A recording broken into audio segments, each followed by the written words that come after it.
Hello everybody, welcome back to Very Bad Deck Techs. Today we are going to be getting super freaky with Brigid, Clachan's Heart. This is a brand new commander from the brand new Lorwyn Eclipsed. So new in fact that at the time of this recording the set isn't even out yet, so shout out to my friends for letting me test this against them.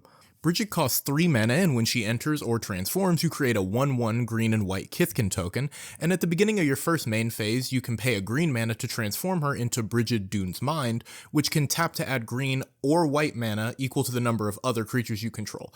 This is quite the fucking effect for a card you get to put in the command zone, and I've decided to use this mana to do freaky go-wide stuff to my opponents, with some infinite mana combo lines tossed in for spice. I'll quickly go over how we can make infinite mana here since it's not exactly innovative. We'll be using Umbral Mantle, which is a 3 mana equipment that lets the equipped creature pay 3 mana to untap itself, and then it gets +2/+2 until the end of the turn. This has an equip cost of 0, meaning we can kinda just slam it down and get to work, which for us means equipping it to either Brigid or Circle of Dreams Druid in a pinch. As long as we control 4 other creatures, Brigid will tap for 4 mana, then we can pay 3 to untap her with Umbral Mantle. We profit 1 mana each time, you get the idea. We can sink this mana into huge X-cost spells, play everything in our hand, whatever we want to do. It gives us a very good shot at winning the game. It's not necessarily deterministic, but I think that can be a good thing. It's the kind of inefficiency that can lead to fun, since it gives your opponents the chance to come up with something cool to stop you with. We can tutor for Umbral Mantle also with Steel Shaper's Gift, which can just help us hit this line a little more often. You can also use Jandor's Saddlebags to untap Brigid for 3 mana. This isn't part of the combo, but it stretches the mana that our commander makes a little further, which is never not helpful. Aside from the combo line and the obvious overrun wins with Crater Hoof Behemoth and Moonshaker Cavalry, this deck is also perfectly happy to get down and dirty with a bunch of tokens for a grindy combat win. We've got plenty of pieces here that give our tokens a little bit more ass, and also some evasion to make sure we have plenty of good attacks to take. I have about 10 different pieces here that give direct buffs to our creature tokens. These pieces either provide anthem effects or give creature tokens +1/+1 counters. We can couple these with pieces like Starry-Eyed Skyrider and Toby Beastie Befriender to create a wide board of 2 to 4 power flyers that are going to help grind down our opponents. Our ideal open with this deck is hitting a mana dork on turn 1 to play our commander on turn 2. To make sure that we get a chance to do that, I have 7 1-mana dorks here. You should look for these with your mulligans if you can. They can help a ton to get you established early. Because my soul is afflicted with greed and avarice, I also included Cryptolith Rite and Jaheira, which let us tap creatures for mana, because obviously having Gaea's Cradle in the command zone wasn't enough. Having a lot of creatures on board also sets us up nicely to dig through our deck with Shamanic Revelation, or put a ton of loyalty counters on Huatli, Radiant Champion. Her -8 ability creates an emblem which lets you draw a card whenever a creature enters under your control, and her +1 ability adds a loyalty counter for each creature you control. This is a good threat to spread removal at the absolute worst, and is super durable card draw at its best.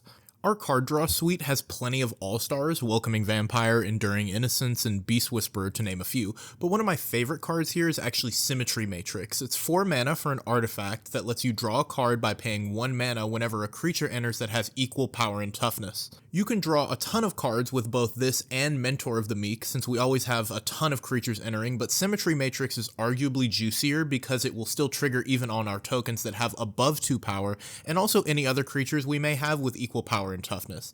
In games I've played so far, there's always been plenty of mana to draw as many cards off of these as I wanted, and the frequency of the triggers makes these primo for digging through the deck. Now, this deck makes fuck you levels of mana, and to make sure there's a way to spend fuck you mana, the token generation suite is tailored around huge X cost spells. These are all some version or another of pay X mana to make X tokens, but some of them also have added utility like For the Common Good, which creates X tokens that are copies of target token you control, and gives tokens you control indestructible until the end of the turn. Plus you gain 1 life for each token. There are plenty of big non-X cost spells here too, like Saproling Symbiosis and Visions of Glory, which both create a 1/1 creature token for each creature you control, and the extremely busted Ancient Gold Dragon, which is a 7/10 flyer, making it a great pressure tool on its own, and whenever it deals combat damage to a player, you roll a d20 and then make that many 1/1 flyers.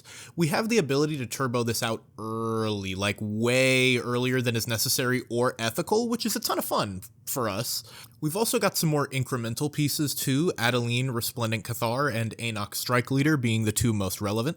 These both make 1/1s that enter tapped and attacking each opponent whenever we attack, which is obviously a wonderful rate, and Aenoch Strike Leader also gives us super valuable protection for most of our board. You can sacrifice it to give all of your creature tokens indestructible at instant speed. You can also do the same thing with King Darien. These are both creatures for our go-wide strategy and essential board-wide protection. This dual nature makes them two of the best cards in the deck in my opinion. This is really an awful lot of stuff for a 2 or 3 drop to be doing, and when you don't need the board-wide protection, these are just steady sources of value for us. This deck also has 13 pieces of removal, including 3 MDFCs, which allow us to get super greedy with spells while maintaining a responsible land count. These are Witch Enchanter, Razorgrass Ambush, and Kabira Takedown. 2 of the 3 allow you to pay 3 life to have the land side enter untapped as well, meaning that for these there is quite literally no downside. These are just free spells that you wouldn't get otherwise. This deck does run Aura Shards, which is cruel in a deck with this many creatures entering and also not my problem, and Bane of Progress, which supports the creature-based strategy here while also being an artifact and enchantment wipe and a credible attacker most of the time. I also have a couple of board wipes here, both focused on synergy over mana efficiency. Hour of Reckoning destroys all non-token creatures, and has Convoke allowing us to use our wide board to help pay the mana cost, and also Azuri's Predation, which is a phenomenal card in this deck, especially if you're able to play this early while opponents are still initially building up their boards. It creates a 4/4 beast token for each creature your opponents control, and then each token fights a different one of those creatures. If you're able to cast this on turns 4 through 6, you're probably going to have a good number of beasts survive this interaction, which will rapidly build up a wide board for you and foobar your opponents at the same time, which feels fantastic. I've been able to play this deck a few times so far, and overall, I've got to say this is some of the most fun I've had playing tokens. It's pretty normal for a deck with a mana dork commander to play fast, but Brigid makes a ton of mana, which enables some insane early and mid-game plays that your opponents are simply not going to be able to pull off. It's also worth noting, this deck could easily be played without the Craterhoof, Moonshaker, or Umbral Mantle combo, if none of those are your thing. You could easily fill these slots with other big spells that are less deterministic, and you're still going to be able to do a ton in your games. Alright folks, I will leave it here. I appreciate you checking out the video. Please leave a like if you liked it, and if you really liked it, you can subscribe to the channel for more Magic the Gathering yaps. This has been a Very Bad Deck Tech. I have been Jared, and I will see you all in the next one. Stay safe out there.